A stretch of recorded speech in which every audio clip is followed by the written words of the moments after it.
Good morning student, welcome to your SST class. I am your SST teacher and today we will study a very interesting topic, the Mughal Empire. In it we will study about Akbar's administration.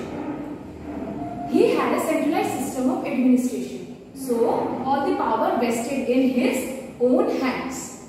Now what were the officers at his court? Khan-e-Sami, he looked after the royal household. Wazir was the one who looked after the administrative matters. Diwan, he looked after the revenue affairs. Bakshi was military advisor. Qazi looked after the judicial matters. Now talking about the division of the kingdom. The division of the kingdom was based on division of provinces. Provinces means part of the kingdom. It was known as Suba. The kingdom was divided into Subas. Subas were further divided into Sarkars. Sarkars were further divided into Parganas. Parganas further divided into villages. The manager or the one who looked after Subas was Subedars. Now, coming to his military administration, it was known as a system of Mansabdar or Mansabdari system. The ranks or the position was known as Mansab. The holder of the position was known as Mansabdar. The salaries of Mansabdar was paid in cash or sometimes in kind. Now in kind in what forms? In forms of Jagir. Jagir were the land provided to Mansabdar by the king, that is Akbar. Now how was salary decided? Salary was decided on the basis of number of horses or horsemen held by Mansabdars. Now there was another term that was known as Zat, which decided the position of Mansabdar or the rank of Mansabdar in the court of king. Zat means number of people under his command. Coming to his agrarian policy.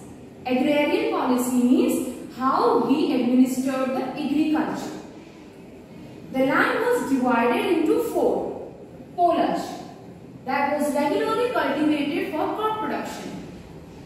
Parati was the land which was left uncultivated for 1 or 2 years to regain its fertility. Chhachar was the land that was uncultivated for 3 to 4 years, again to regain his fertility or its fertility. Banjar was the land which was uncultivable. Now, how was revenue collected from these lands?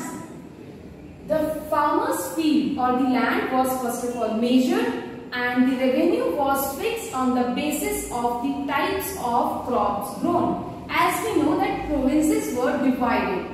So, the revenue was calculated on different varieties of the crops grown in that part of the province. And this system of revenue was known as Zabt.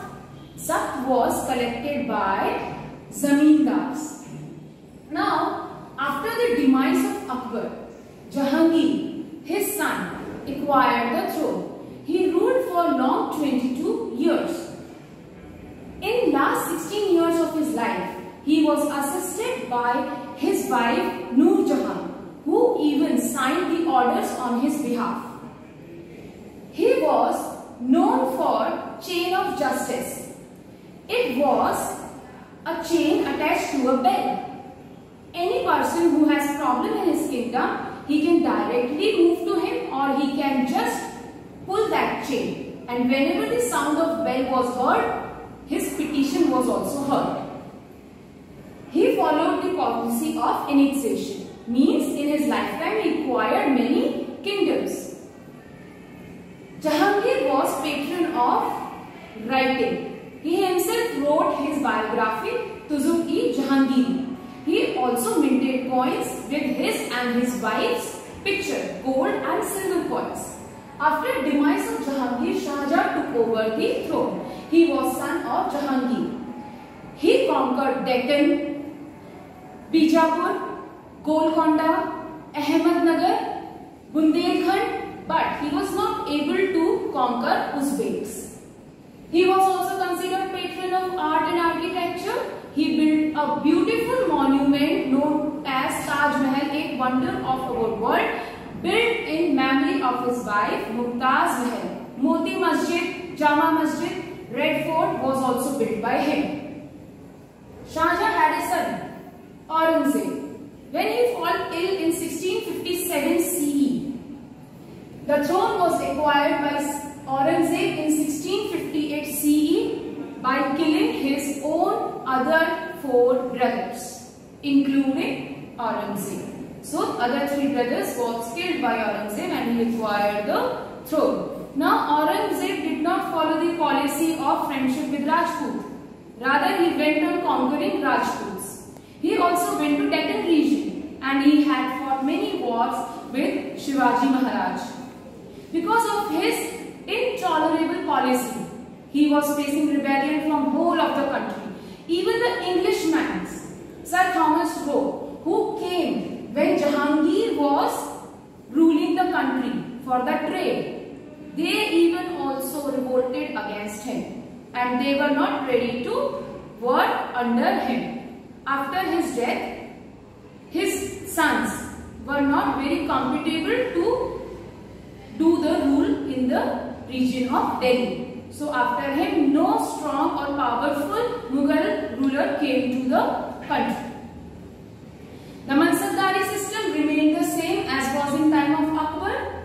In time of Aurangzeb also, provincial administration also remained the same. So, today we have learned about Akbar's administration, wherein his administration was divided into officers, provincial administration, military administration and agrarian policy.